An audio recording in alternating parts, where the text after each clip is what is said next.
Bashkia Dropull me zonat përreth saj po shndrohet në një nga destinacionet më tërheqëse turistike të qarkut të Gjirokastrës. Sipas përfaqësuesve të sektorit të turizmit, kjo bashki po njeh nga viti në vit një rritje të ndjeshme të numrit të vizitorëve, si të huaj ashtu edhe vendas, të cilët tërhiqen nga pasuritë e saj kulturore, historike dhe natyrore.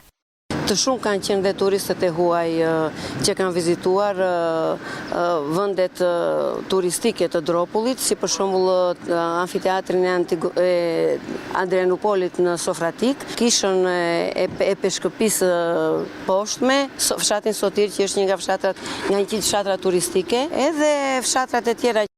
Një ndikim të rëndësishëm në rritjen e numrit të vizitorëve kanë edhe aktivitetet e shumta kulturore, artistike dhe promovuese që organizohen nga Bashkia Dropull, me synim gjallërimin e jetës së komunitetit dhe pasurimin e përvojës së turistëve.